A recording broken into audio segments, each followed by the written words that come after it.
All right, Linda, we have kicked it off. If you want to kick off about Partners Resource Network.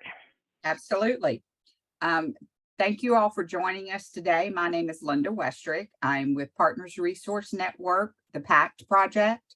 We are the Parent Training and Information Center for the state of Texas. We are grant funded by the Department of Education, Office of Special Education in Washington, D.C. So we are completely free service to parents of children with disabilities, youth with disabilities, and organizations that work with disabilities. I am the outreach coordinator. I have put our information into the chat box. I will go ahead and add it as we go through the webinar. There is a poll at the end. I would like to ask everyone to please, once that poll is launched, please fill it out. And I guess Allison Schaberg is going to be joining us with Consolidated Planning Group, and she can take it from here. Good afternoon, everyone. I'm sorry. I don't know if I said, No worries. Can everyone please put questions in the chat box, and then we will get them to Allison.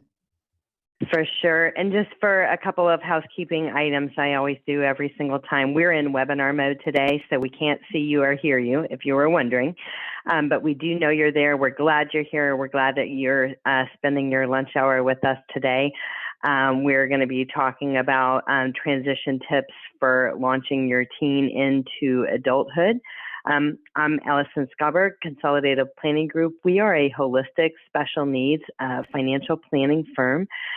We are in Texas. We serve clients all across the United States, and we've partnered with Linda in the past, so we're happy to be back with her again today. We do such things as putting protection plans in place, lifetime care plans, transition planning, setting up ABLE accounts. People come to us because they want to know, how much do I need to fund my special needs trust? How do I need to plan? What do I need to do as far as applying for SSI and Medicaid and things of that nature? We are nationally certified as Social Security advisors and members of the Special Needs Planning Academy. And I come to you as both a parent and a professional. So I eat, sleep, and breathe special needs both personally and professionally. So we're certainly happy to help you. When it comes to planning for special needs, there's over 250,000 advisors in the U.S., financial advisors, and of the 250,000, there's about 125 total in the U.S. that are nuanced in special needs. And our situation is specialized, and it is really, really important when it comes to planning that we have things in the right buckets to preserve eligibility for any state and federally funded programs that may be out there for our loved ones with a disability, which we will talk more about that in this presentation. And I always just like to mention the difference of what we do, what Consolidated Planning Group does as special needs planners versus what an estate planning attorney or a special needs attorney and what they do. Because a lot of times people reach out to us and they say, I need guardianship, I need a special needs trust, I need to get my will taken care of, things like that. We have a long list of attorneys that we know are great with special needs all across the state, and we're happy to refer you to them. But they're the legal documents. The attorneys are going to do the legal documents and have those legal conversations, such things as wills and guardianship and special needs trust, and where the money. Where the funding? How much funding do I need to care for my loved one if they have care needs 25 to 35 years once I'm gone? Again, how do I apply? What do I do? What do I not do when it comes to applying for programs that are out there? What programs are out there? So we work very closely. They don't do what we do. We don't do what they do. And I always say in short that they're the paper, they're the legal documents, and we're the money. Okay, so today we are talking about transitions and tips for launching your special needs teen into adulthood. Now, the truth is when we start talking about transitions, transition is a word that is used loosely, and it talks about a lot of different things. It could be transitioning from the public school to something else. It could be transitioning from pediatric healthcare to adulthood, which is challenging in itself. So we're not going to be talking about the transition of medical care, which is a real thing. Some, doctors' offices will continue keeping your loved one. A lot of them are going to push them out around age 21, anywhere between 18 and 21. So the first thing I would say is, although this presentation isn't about that transitioning medical care, when we have children with a disability, children that are under 18, we live in the cocoon of pediatric care, and it's pretty disciplined. They work collaboratively. We're kind of in this nice little tight cocoon, and it's nice. But when we transition to adulthood, the care changes much differently. So don't be surprised. Plan on this early.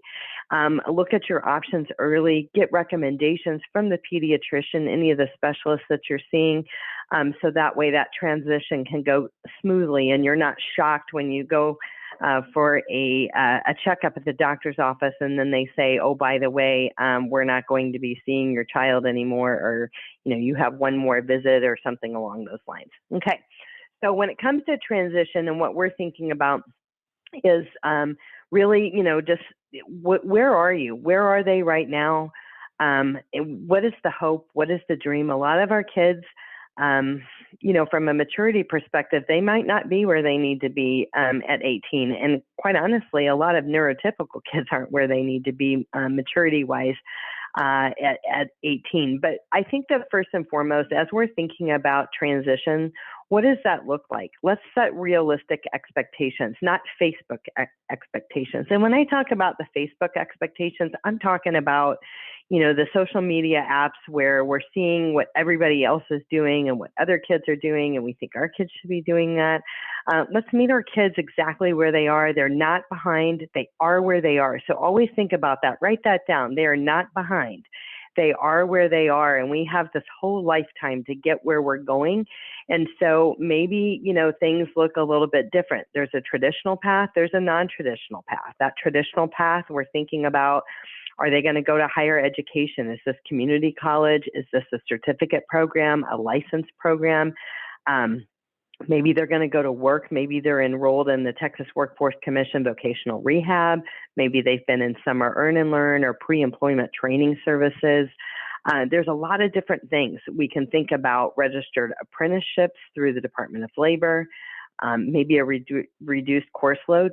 Quite honestly, when it comes to an individual with a disability, we all, as parents, we all know that the college course load, a full-time college student, is 12 hours. Well, the Social Security Administration says an individual with a disability, a full-time course load is 8 hours. Okay, so they don't have to take a full load of classes to be considered a full-time student in the eyes of the Social Security Administration. Some of the other things that we can think of is, if your student is still in a program, is there, a such thing as taking a dual credit course? All of these colleges and universities have an introduction to basic, higher education studies, and it is a class that is designed to help the student understand what's going to be expected of them, set the expectations for success in a higher education setting. A lot of our kids might not be ready for higher education, whether it's a community college or the university, and a lot of our kids might go to an 18-plus program. They may stay in the public high school till age 22. They may stay till 22 and then move into an actual transition program. There are transition programs in the public high school, through age 22. And then there are transition programs outside of the high school that would be private pay. But the bottom line is let's really think about all of the options out there. Don't put them in the same box that everybody else is in. Let's set them up for exactly what's a good fit for them. One of the things that I mentioned here, while I know that a lot of our kids may not ever drive, some of our kids with disabilities absolutely will drive. They hope they'll drive one day. Delaying the driver's license is one thing, but there are disability driving schools all across the state. So if you're loved one has, processing speed delays, working memory issues, maybe they're on the autism spectrum, maybe HD, impulsivity issues, things like that. And you're wondering if it would be safe for them to get a driver's license. First things first, your hospital, your local hospital, wherever they have like a rehab center for stroke patients, they usually have a testing center where they could test your student and to see if they have the faculties needed to be a safe driver behind the wheel. Now, these are simulators, they're computers. It's the same thing that they take stroke patients through once they've had a stroke to see if they're going to be able to get back on the road, if they're going to have what they need to be safe. So this is, if you're wondering if your child can be safe and you're just not really sure, that may be an avenue to look up and look into. Oftentimes your health insurance is going to pay for that testing.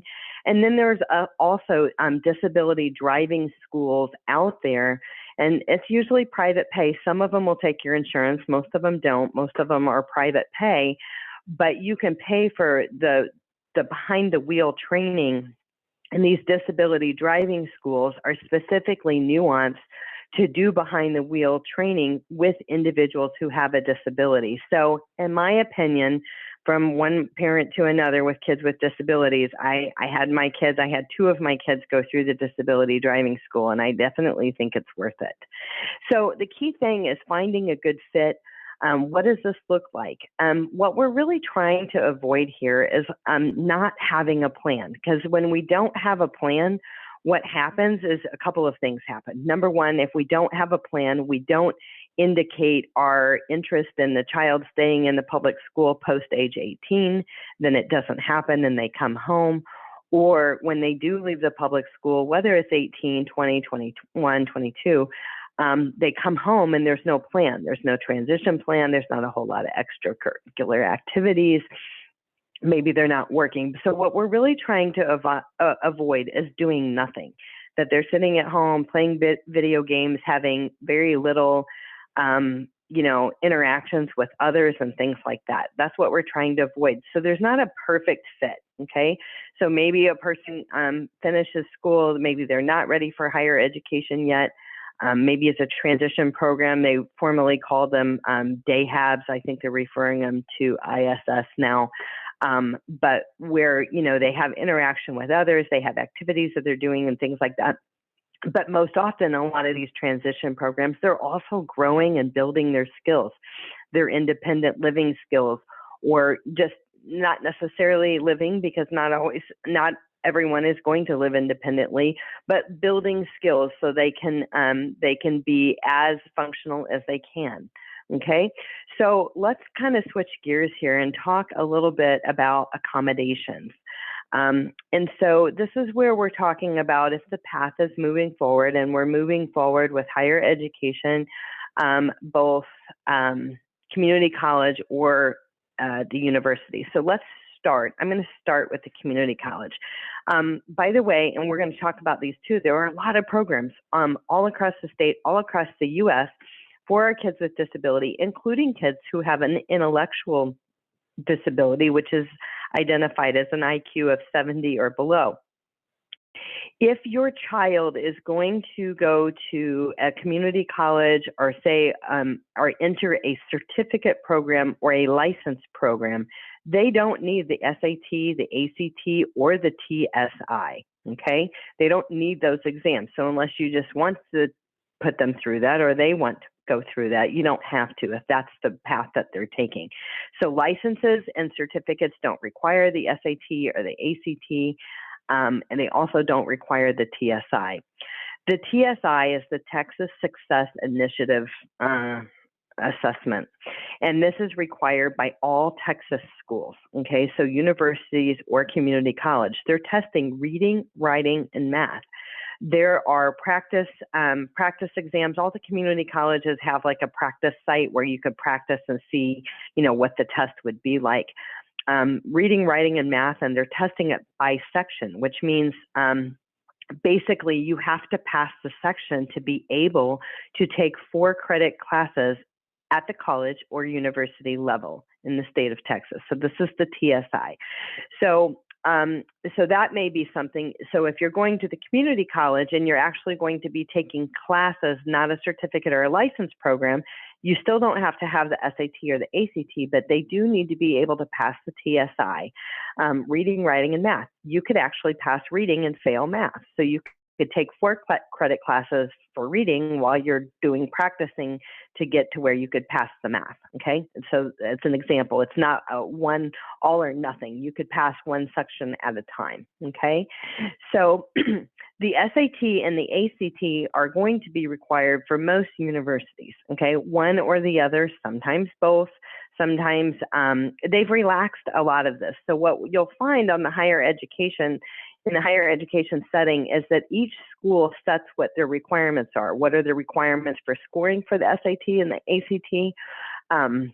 How many times can you take it? Will they take your highest score or just the last one that you took?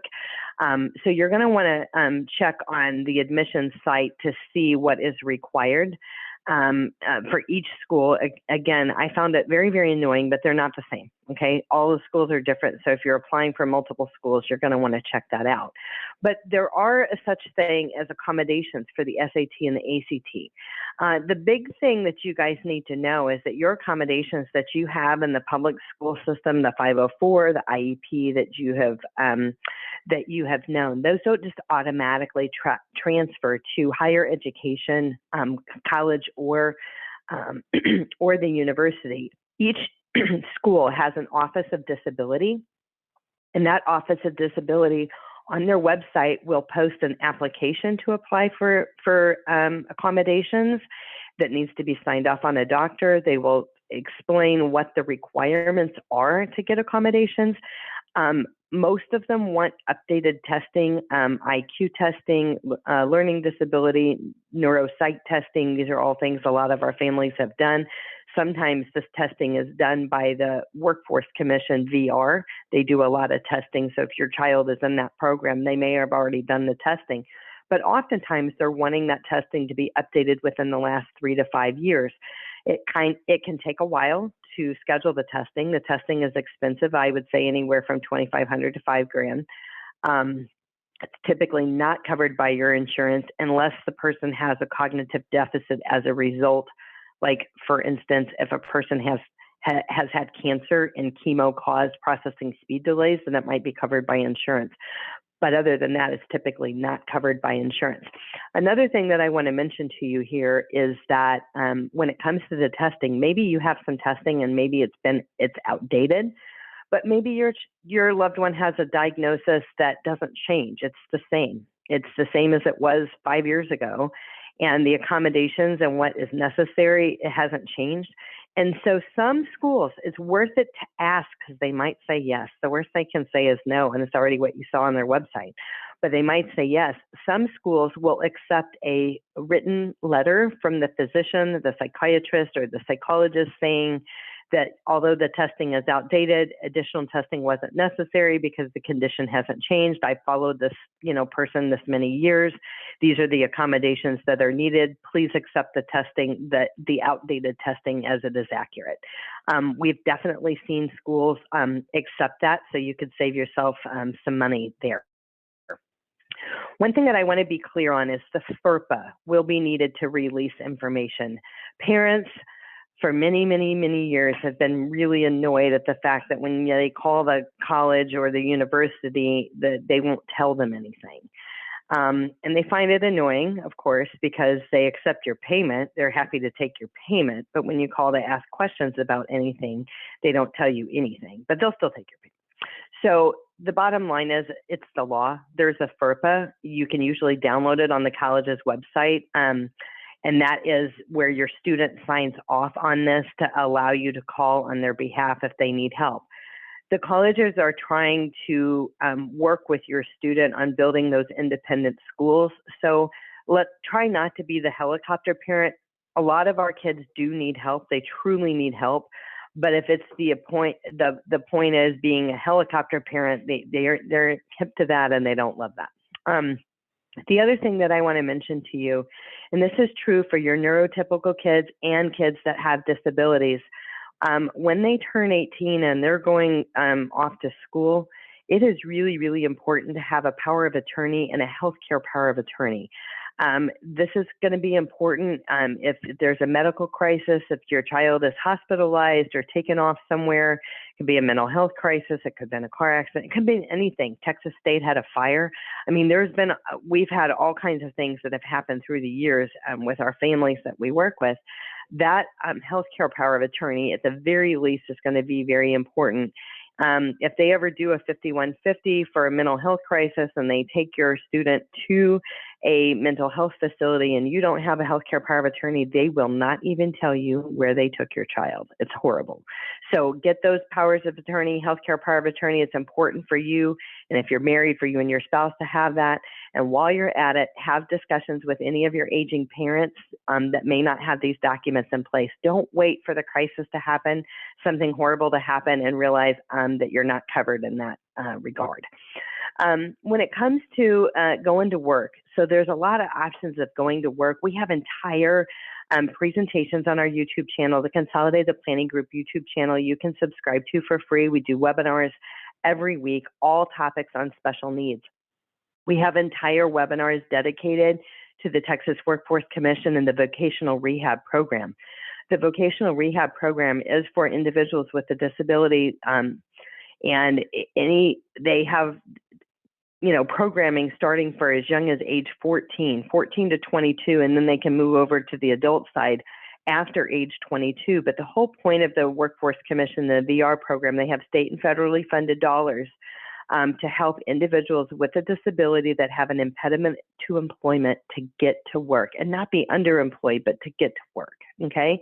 So most high schools have a VR counselor. You can talk to the guidance counselor at school and get in touch with the VR counselor. You can also start your VR right online. You can put that in your Google, search, Texas Workforce Commission Start My VR, and it'll take you to the page where you can refer your student if they are not involved.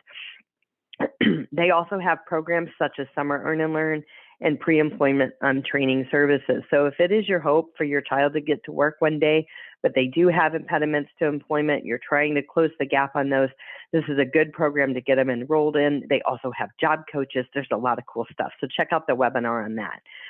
The Department of Labor, you can look up registered apprenticeships on the Department of Labor. There are a lot of registered apprenticeships out there for individuals with a disability, where they can learn a trade and get paid while they're learning, and eventually, get hired into a full-time position. And then, of course, there is the Job Accommodation Network at askjan.org. Let's see. Okay, I do see something in the Q&A about alternatives to guardianship. We are going to talk about that in a moment, but one thing I want to mention to you, as you guys are thinking about the school, higher education, transition program, certificate or license programs, if you're going to different schools and universities and checking out these programs, you're going to want to ask them if they will take students that are under guardianship. Some programs will not take students that are under a full guardianship. So you want to find that out sooner versus later. You don't want to get their hopes up and then find out, forget it. Some of our kids have to be under guardianship. So we are going to talk about those alternatives in a minute, because in the state of Texas, as it relates to guardianship, what the law says is the least restrictive, most appropriate for the ward. Okay, I hate that word, but least restrictive, most appropriate for the individual. And so in general, and it's not general, it's very specialized to every family. And we have attorneys, again, on our YouTube channel where we partnered with attorneys, and we have a complete presentation on guardianship, alternatives to guardianship, what to know, how to go about doing that.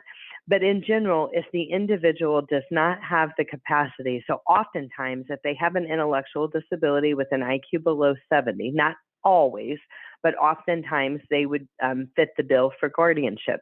If they do not have the capacity to understand what they are signing, if they're entering into a contract or signing a power of attorney or a healthcare power of attorney, then the guardianship discussion needs to be had with an attorney.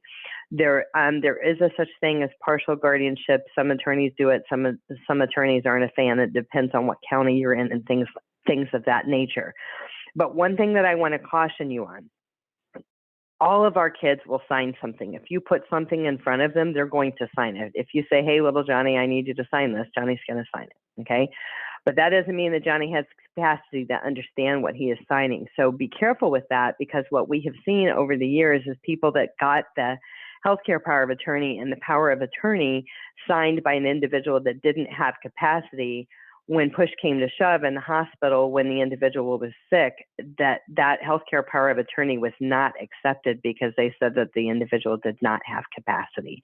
So the thing is, what I want to mention to you here, guys, is when it comes to guardianship, all you need to know, you don't have to know everything, okay? All you need to know is to reach out to an attorney that is nuanced on these matters, and they're going to walk through the options. They're going to ask a lot of questions about your loved one, and together they're going to work with you to come up with the solution. You don't have to go to the attorney and know what you need. Some people definitively know that they have to have guardianship. There's no other question. But we have a lot of families with kids on the spectrum, and varying, that affects them, at varying degrees, some more so than others. And some are very, very high functioning, and maybe mature wise, they're not really there yet, but they're also not necessarily needing a full guardianship. So that's kind of the deal with that. So educational options post high school. This is just a list of some of the things. Some of them are transition programs. Some of them might be like a certificate or a license program or a skill that they're going to learn. So some could be like horticulture. It could be, restaurant service. There could be any number of things. There's a lot of different programs out there. We always say we don't work for them. They don't work for us. Some of these programs are on here because we know the programs are out there specifically for individuals with a disability, with an IQ below 70. Some of the programs that are on here is because we know that the school has a wonderful Office of Disability. Offices of Disability are not created equally, and you want to research that early. So if you know your child needs accommodations, there's certain things. It could be voice-to-text recognition software. It could be audio books. It could be a number of things. You want to make sure that the school does work with individuals with disabilities well. They all work with them. They don't always do it well. That's the point. You know what your students' needs might be, and you want to make sure that those needs can be met. The key thing is if they're going into a certificate program or a license program, you want to make sure that those accommodations are in place when the school starts. You don't want to be 3 or 4 weeks into the semester and they've got, they're working from behind because they don't have those accommodations in place. Okay. So Bloom Consulting, this is a good place. You should check out their website. They do a lot of things. They do have a contract with VR, and they do pre-employment assessments where it's kind of called a vocational evaluation, where they evaluate the student to see what their impediments to employment might be.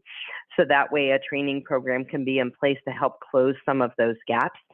But this specific program is called a Campus Connections. It's $1,000 a month. It's private pay. But if it's in line with the IPE, which is the employment program for your student in VR, it might be covered by VR. It has to be in line with the plan. But this is a wraparound program that goes alongside students that go to the university that maybe they need some help. It is a kind of a coaching program where they're learning to self-advocate for themselves, problem solve. They have a coach where they're going to, bounce things off of. That coach is going to provide the mentoring and the guidance and some navigational support. And some of our kids just need a little help. And a lot of our kids that are teenagers don't like our help anymore. They don't think we're as smart as they used to think when they were 3 or 4 years old. Maybe it's just at my house. But anyway, this kind of takes you out of that seat, so that way you can just be the parent and not the coach on some of those things. this is a good program, but they have a lot of things that they're doing over at Bloom Consulting, and their website is definitely one to check out. They do webinars as well, so you might check out their webinars as well.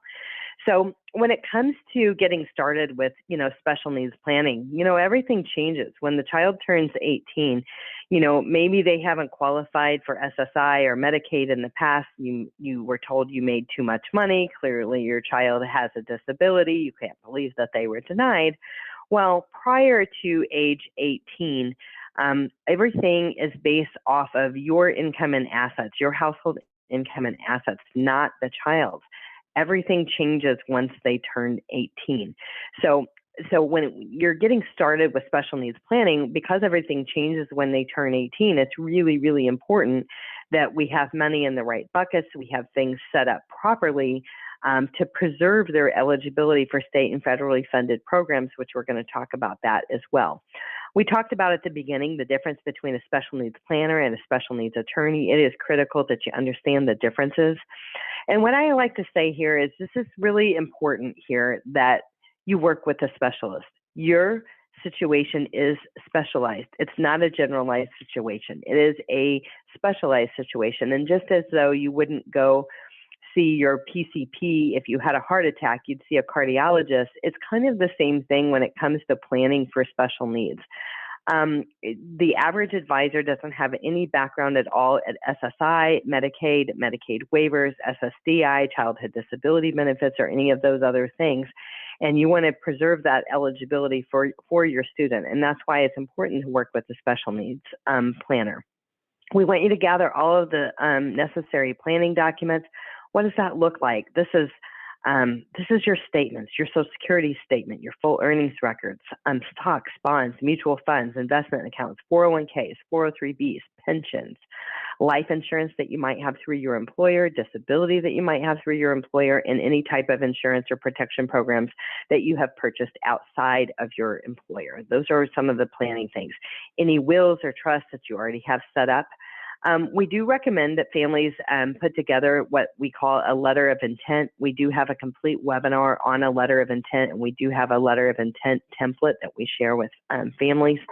The letter of intent basically spells out what you do as a caregiver. It spells out everything about your loved one with a disability, that if you were incapacitated or no longer here on earth, the person that would fill in your shoes can pick up this document and know names, address, and phone numbers of doctors, diagnosis history, medication, what makes your child thrive, what makes them fall apart, what schools have they attended, what's their Social Security number, is there a special needs trust, is there guardianship, who's the rep payee, when it comes to SSI, those types of things. It's a 20-page form fillable document, so it's important to have that. But we also want you to formulate your vision of how you hope things will look for your special needs child. But really, what I would say here is we really want you to think about how you hope things will look for your own future and your own retirement. If we have a loved one that has a disability that has care needs the rest of their life, our semblance of retirement is different of that of people that only have neurotypical kids. I liken this as the marathon versus the sprints, right? So sailing off into the sunset after you retire and traveling and doing all the things that you thought you might do, it might not look that way for you, but there has to be balance. So if you're in the marathon and not the sprint, and you have a child that's going to have care needs for the rest of their life, not just yours, you've got to have some balance. You've got to have some respite, and you've got to have some time for your retirement to look a little something like you hoped. Have some of the things that you wanted in retirement sprinkled throughout, okay? Because when we don't do that, our own health fails, and it hinders our caregiving ability and shortens the time that we have to care for our loved one the way that we want to. So that balance is super important. So planning for the future, a lot of families come to us and they say, we need help developing a future care plan. How much do I need to fund a special needs trust? How do I maximize benefits for Social Security for my whole family? And really, what happens to my child when I'm gone? We've got families that come to us that say, it's the end of the line. I'm the end of the line. When I'm gone, there is nobody. So we have conversations with that and we plan accordingly for that. But these are all real questions that are really important. And if we have a child that is turning 18 and transitioning into adulthood, we need to have intentional, I would call them intentional conversations about these matters so we can see what the path is forward. So when we think about funding and how your child's care will be funded, there's a lot of different places that a child's future care is going to be funded. The biggest part of those places are going to be special needs trust, life insurance proceeds that goes to a special needs trust, ABLE accounts. But of course, there's SSI and Medicaid and SSDI and Medicare. So right now, SSI is $914 per month. SSI is a means-based program. It is for the disabled and for the indigent. And again, for the SSI program, it was based off of your income and assets until the child turns 18. And then after that, it's based off of their income and assets. We do not want more than $2,000 in our disabled child's name ever, because that is the requirement under Medicaid. No more than $2,000 in their name, or they won't qualify for SSI or Medicaid. All of the waivers in the state of Texas are Medicaid waivers, and they do require Medicaid eligibility. So I'm talking about HCS, Texas Home Living, Community First Choice, CLAS. All of these are waivers in the state of Texas. We have an entire webinar on those waivers. The interest list and the waiting list for these waivers is very long. 15 to 17 years, you do want to make sure that your child is on the list, but they got to stay Medicaid qualified. So SSI is $914 a month. If your child is getting SSI and they're not working and they're getting less than $914 per month, it's probably because you have not submitted a rent agreement showing that your child is paying rent. A rent agreement needs to be sent showing that their child is paying rent anywhere $500, $600 a month, and they will increase that amount from the $600 and some odd dollars to the $914 per month. Okay, so that's SSI and Medicaid. It's a means-based program. It's an entitlement program. They didn't pay into the system for SSI. It's for the disabled and the indigent. And it's oftentimes very confusing. Again, entire webinars on SSI and Medicaid and SSDI, but Social Security disability and Medicare, Social Security disability is a system that we pay into. When we're working, we're earning quarters under the Social Security Administration, and that is going to fund our Social Security disability should we be disabled in the future, and it's going to fund our Social Security retirement, okay? So if you have a child that's never ever going to work, they may not ever pay into the Social Security Administration, so they wouldn't be entitled for SSDI, which is pretty normal. However, if we have a child whose disability started prior to age 22, which most of you do, that child has the ability to be covered under a parent's record under a benefit called childhood disability benefits when that parent, one or the other, turns on their own Social Security disability or Social Security retirement. So when that happens, so maybe they turn 18, mom and dad is not disabled or retired, so they're getting SSI and Medicaid, they're getting $914 a month. 7 years later, dad retires and turns on Social Security through the Social Security Administration. Then what happens is your disabled adult child will be eligible for childhood disability benefits under a parent's record. So what they do is they basically switch over from SSI to SSDI under a parent's record, also called childhood disability benefits. It was also called disabled adult child, or DAC. It was called that for 40 years, and they've recently changed the name to the childhood disability benefits.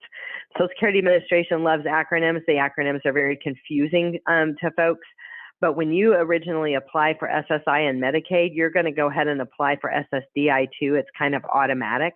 But what they don't tell you is that that your SSI and Medicaid application could take anywhere from, I've seen it take as long as a year. I've seen it be processed in a couple of months. Usually, in general, we tell families that you can expect your application to take at least 6 months to process. But what will happen is right away-ish, you'll get a letter saying that they were denied for SSDI, and then you're going to be upset. You're going to say, well, how could they say that this child is not disabled? What are they even talking about? The letter that you got is rightful. It's correct when it comes to that denial for SSDI. Your child didn't pay into SSDI, and you or your spouse or their father or mother is not drawing Social Security or Social Security disability. That denial is correct. They've not paid into the system. What that letter does, that letter usually comes first, but what that letter doesn't tell you is that they're still processing the application for SSI and Medicaid, and that you'll get that letter separately. So a lot of people go into that panic mode when they get that letter. So I'm just telling you, save yourself the energy and don't do that. We're nationally certified as Social Security advisors. We get stump to chump questions all the time when it comes to these one-off and difficult situations where a parent has died or a parent's disabled or there's a divorce situation. There's all kinds of questions that come up, and we can help you with all of those. And we can take that offline. You can reach out to us personally for that. So 2 places that you can have money that won't be counted for the means-based test for SSI and Medicaid is a special needs trust and an ABLE account. Okay, an ABLE account is under the tax code 529A for ABLE. It is subject to the gift tax exclusion each year. This year it's for 2023, it's $17,000 per year, and an additional $13,590 if the individual with a disability is working. The disability must have begun prior to age 26, but I will let you know that there is some new legislation that's changing that age to the disability had to begin prior to age 46, but that is not taking effect until 2026. So I do want to let you know about that. Okay, I see a question. If applying and a child is denied based on income, does it automatically is it automatically submitted as SSI? When you apply, they're going to apply for SSI and SSDI, okay? So the SSDI is going to be denied if they've never worked because they haven't paid into the system. The SSI application will continue to be processed. When it comes to applying for SSI, even if your child is working, you can still apply as long as they're not earning more than the substantial gainful amount. The substantial gainful amount for 2023 is $1,470 gross per month. So basically what that means is if your child is working and they're earning more than $1,470 gross per month, in the eyes of the Social Security Administration, they're simply just not disabled, and they're going to be denied. One reason you're automatically going to be denied is if the child has more than $2,000 in their name. Another reason that they're going to be denied is if they're working, earning more than the substantial gainful amount. Some reasons that they get denied is because the Social Security Administration sent a records request to your doctor, and your doctor didn't send it in, and so they were just denied because of the lack of information. So there's a lot of reasons that can happen. So we have another question that I see. It says, if a child is approved for SSDI, does he get Medicare?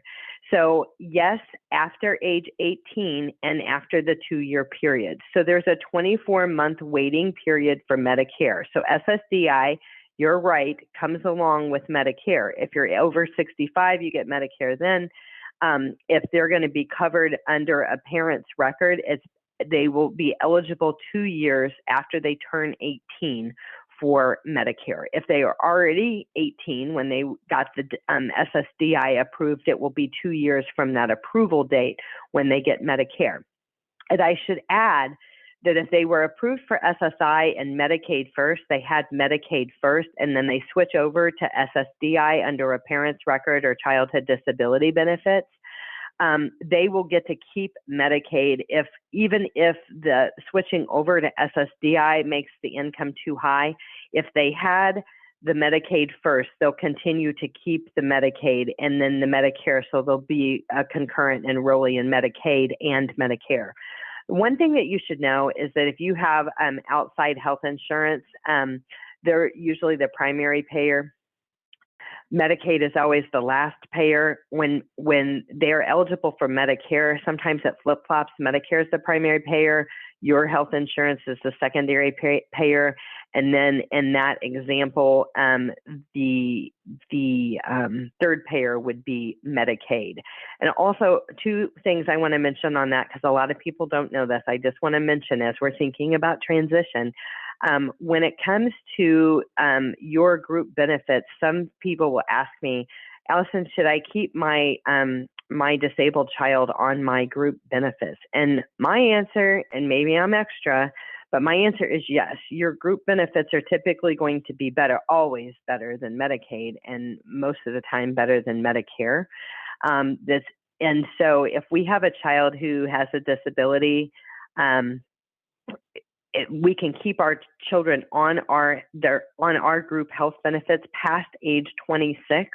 There's a form. You got to call your HR department, ask for the form. They're going to act confused because not everybody knows this, and most of the time they don't deal with it. If you have to be escalated, if you have to call 10 times and speak to a supervisor, there is a form. Your loved one can stay on your benefits past age 26 if they have a disability, and I am a fan of that. A lot of our kids have complex medical needs. I get that some kids have, autism or ADHD, and maybe they don't have other conditions or things like that, but a lot of our kids have complex medical needs, or some of our kids have diagnoses that will render complex medical needs later in life. And so I think it's important to consider that. I know that, families think about how they can save money by dropping their kid from the insurance. You'll end up paying way, way, way more out of pocket on that front by doing that because of the lack of coverage or gaps in the coverage between the Medicaid and the Medicare. Furthermore, from one parent to another, my kids see specialists, and I'm not willing to change. We go where we go because they're nuanced in what they do, and they do a really good job. I'm not going to go see somebody that's not that great. A lot of times, the hospitals are in network with Medicaid, but a lot of those preferred providers that you like so good, that you really love, that are really on the top of their game for your child's diagnosis, are not in network with Medicaid. So if you're relying on Medicaid, it could become problematic for you. So just a thought on that. So I'm going to keep moving here. So as far as ABLE accounts, what you need to know, our firm, we're able to open ABLE accounts for people. The beneficiary is the account owner. The income earned is not taxable. It's tax-free distributions as well. As long as it's considered achieving a better life for an individual with a disability, you can pay for it out of an ABLE account. It does not jeopardize SSI or Medicaid. Again, you can put $17,000 a year into an ABLE account. They can only have one ABLE account. Anybody can contribute it. It could be earnings from their job. It could be grandma, grandpa. It could be a parent. Anybody can contribute. If they're working, they can have an additional $13,590 that they can put into that account. The cool thing about an ABLE account is that you can pay for food and shelter out of an ABLE account without a 1/3 reduction to SSI. SSI is for food and shelter. So if you pay for food and shelter out of a special needs trust, there is a 1/3 reduction. You absolutely can pay for food and shelter out of a special needs trust, but not without a 1/3 reduction to SSI. So an ABLE account is a place that we can pay for food and shelter without hitting that reduction to the SSI, okay? Again, we have entire presentations on special needs trust, guardianship, SSI, SSDI, ABLE accounts, letter of intent, all on our YouTube channel. You can subscribe to our YouTube channel for free. That is Consolidated Planning Group YouTube channel. I think I'm putting that in the chat box right now. And there's over 200 webinars out there. So you can look for the webinar for the topic that's in your brain and the trail that you're on right now, and kind of the planning trail, and kind of look at that. That YouTube channel was born out of my own frustration. I told you I'm a parent with of kids with special needs. And when my kids were transitioning, I eat, sleep, and breathe that. This is what I do. I was really, really super annoyed on how difficult everything was. And so out of my own annoyance, the YouTube channel was born to empower you and give you the tools and resources that you need to advocate for your child and set things up properly and not feel so overwhelming, overwhelmed by all of the things that you have to do, because it is overwhelming. So that's why it's out there, and I hope that you can use that as a resource. So when do I need a special needs trust and guardianship? So a special needs trust is going to preserve eligibility while providing resources for your special needs child. This is how we leave proceeds for life insurance. We should never leave life insurance proceeds direct to our special needs child. It will cause them to lose Medicaid and SSI, okay? But we can leave it to the special needs trust for the benefit of said child and preserve their eligibility for state and federally funded programs. It's really important. This is a third-party special needs trust. There's no Medicaid payback on that. There is a such thing as a first-party special needs trust. Some of the attorneys that we work with call it an oops trust. Oops, somebody left my child money outright in their name, and now I have to have a first party special needs trust with a Medicaid payback and get a court order to have that money moved to that, so that way they don't lose Medicaid and SSI. This is easily prevented. Some people have a first party special needs trust and it wasn't an oops trust. They had to have a first party special needs trust because maybe there was a lawsuit or a settlement. It's the child's money. It had to go to a first party special needs trust. But if grandma and grandpa passes away and leaves little Johnny money outright to his name, that's what creates that's what's going to have to create a first party special needs trust to avoid them losing SSI and Medicaid. So right here, if you're taking notes, what I would say is just be intentional when you are having these conversations with your parents. If you have any aging family members that may want to leave money to their grandchild or niece or nephew or something like that, make sure that they understand that it needs to go to a third party special needs trust. If you have one set up, then you can give them the name of the third party special needs trust and they can change their beneficiaries accordingly. On this note, I would say make a note to check your beneficiaries. I'm talking about contingent beneficiaries, primary beneficiaries. Do not name your child directly as a beneficiary on anything you have or a contingent beneficiary. It's got to be the special needs trust or a testamentary special needs trust. An attorney can help you with that. And we can provide some additional guidance on that. But that is really, really important. So think about 401ks, 403bs, pension plans, old employers, life insurance that you bought 20 years ago. Those are all places that you need to look at that. Guardianship, the guardianship process can be started 6 months prior to the child turning 18. And again, you're going to want to have an intentional conversation with a qualified attorney to prepare these documents and talk to you about what options are out there and what is necessary. You should note that for a full guardianship, it does have to be signed off on by by a physician, an actual doctor, signing off that they believe that the individual should not have their rights, that they need to be under full guardianship. So there is a form for that, and the attorneys will talk to you about that. So there are some transition residential programs. We do have a list. If you email us, we're happy to send you the transition residential programs that are all across the state. This here is actually in Houston with the Monarch School and Institute. They have a nice transition service program, but there are programs all across the state, not just this one. Another one that we know, this is kind of a day program. It's an Advance. It's also in Houston. It's an immersive program, but they don't sleep there. So that's not a sleep away program. Reach Unlimited, again, is another one. This is in the Cypress area. And they do have residential services and day services as well. But the bottom line is again, here, we're not, really pushing anything as far as, day programs or transition programs. But if your child isn't going to go to higher education, they're going to leave the public school or the private school, having a transition program or someplace for them to go if they're not going to the college or the university, I think is, something that I would suggest is important. So, we mentioned that we have webinars on a weekly basis. All of our webinars live on our YouTube channel after the fact. Everybody is going to get an email today with a copy of today's slides and any links that are in the slides.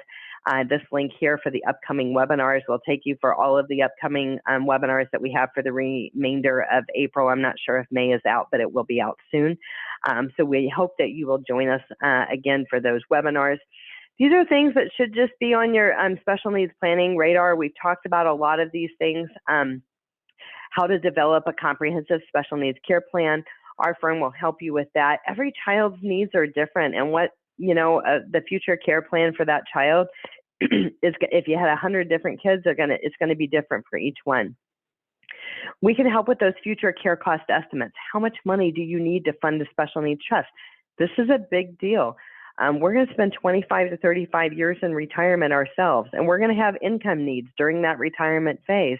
How much money is going to be left over? How much money do we need to have left over?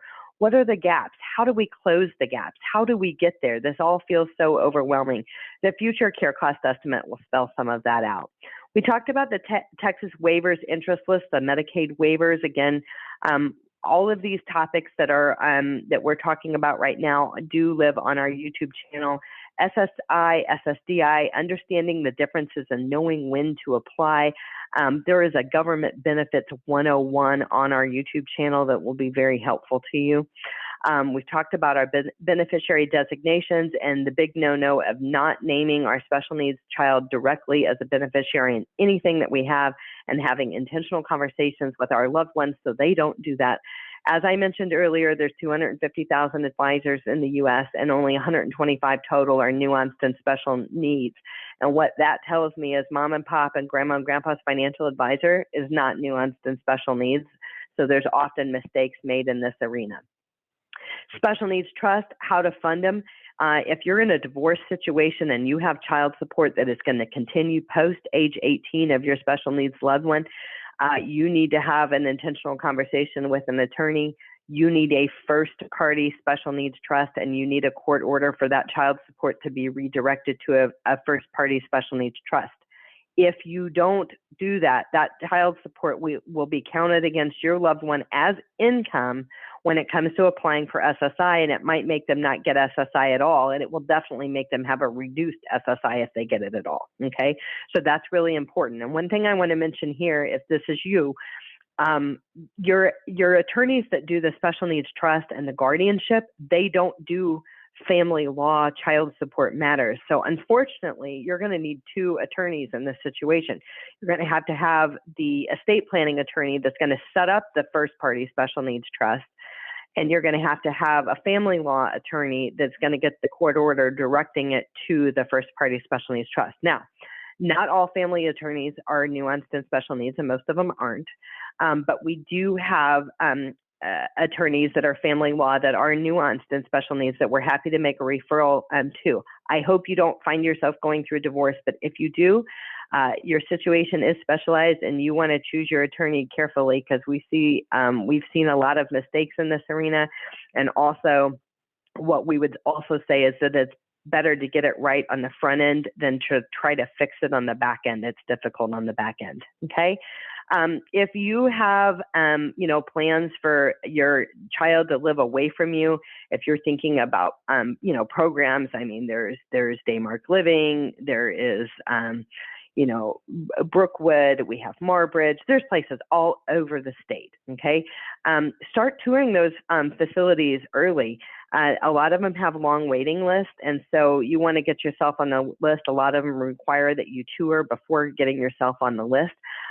What you'll find when you tour these is a lot of these places are pretty awesome. The residents there love it. They're super happy. They have friends, they have jobs, they have autonomy from their parents, they have purpose. So don't think about it as sticking your loved one somewhere, because it's really not like that. And you'll see that when you tour those places. Not all places are a good fit for everyone. That's why we recommend that you tour different places. And this is especially important if you don't know who is going to care for your loved one when you're gone, right? So maybe you plan to care for them as long as you're able physically, but later you might not be able to. So that's why you should check those out. We've talked about guardianship. The alternatives to guardianship are a partial guardianship, power of attorney, healthcare power of attorney, and in Texas, we have a supported decision-making agreement. Not all states have that. So if you're attending from out of state or you're watching this or listening to this on a podcast, your state may not have a supported decision-making agreement, so you want to check that out. And today we've been talking about our post-high school options for our loved ones with a disability. As always, I always just want you to meet our team. We work on a collaborative team here at Consolidated Planning Group. Our whole firm is dedicated to working with families with special needs. That's what we do. That's what we eat, sleep, and breathe. And I always like people to have faces with the names of the people on our team. Working collaboratively means that we all do work together on your case should we work with you going forward. So I just always like people to have that. You can always schedule a free personalized consultation. We do not charge for an initial consultation. So if you have things that you wanted to talk about, you maybe didn't bring up or discuss on this setting, or you didn't want to talk about it on this setting, you certainly can. You can hover over this QR code. Again, you are going to get a copy of today's slides and the recording. It'll take you to a scheduling link where you can schedule your free personalized consultation. You can also reach out to us at contact@cpgcares.net. And again, that's contact@cpgcares.net. For people that are listening to this by podcast and would like a copy of the slides, simply just email us at contact@cpgcares.net. We'll send you a copy of the slides. You can also reach out to our staff on the number on the screen. So thanks, everyone. Linda, do we have any additional questions before we wrap up for today? I do not see any additional questions. Okay, well, I would just like to remind everybody that Linda is going to put the survey up. And this survey is important, so please take the time to just do it. It's important for the content going forward, but it's also really important for their grant that Partners Resource Network and the PACT project operates under. So certainly it's been my pleasure meeting with you guys today. Thanks for taking the time to be here. We're happy to help any way that we can. And I would just like to say, you've got this. You are a tremendous advocate. You are your loved one's advocate. And although it does feel overwhelming, knowledge is power. And as you learn more and, you're growing and you're learning, you've got this. So even though it feels like it's more than you can handle, I totally get it, but we're definitely here to help. So thank you, Linda. It's certainly my pleasure and to partner with you again. Thank you, Allison, and thank everyone for coming to the webinar today. Again, the poll has been launched. Just go ahead and fill it out if you wouldn't mind. You can always reach Partners Resource. We are a completely free resource because we are grant funded. And I have put our information in the chat box, so you can go back through and get that. If you need it, if you need anything more, you're welcome to call me. I can get you to your regional coordinator. We do service all of the state of Texas. So, and our website is prntexas.org. Texas is spelled out. And you can find fact sheets. You can find additional webinars that we're doing. We're constantly doing workshops and all kinds of events that are out there. We also work with parents one-on-one. We can help you understand your rights under Individuals with Disabilities Education Act and so on. So just let us know. I just wanted to mention that you guys do also have advocates. So like if you're needing help with that IEP or the ARD process, don't you guys do that as well? We don't have actual advocates. We're not allowed to advocate on behalf of someone. However, that said, we help the parent learn to advocate. So what we do is we can work with the parent one-on-one. We can go over the IEP paperwork, make sure everything's understood. It's amazing how many times I would talk to a parent and they would tell me that something was in the IEP, but when we went through it, the way it was written, it wasn't spelled out. It wasn't clear. I mean, a lot of times parents aren't aware that, a word, an and or a the or a may, can mean the difference between the services needed and not getting them. For sure. Well, I just wanted to mention that because I know a lot of people have questions with that. Well, Linda, it's certainly been a pleasure. Guys, watch your email for a copy of today's slides and the recording. We'll get that out later this afternoon or tomorrow morning at the latest. But we look forward to partnering with you again. Take care. Thank you. Bye-bye. Have a great day. Bye now.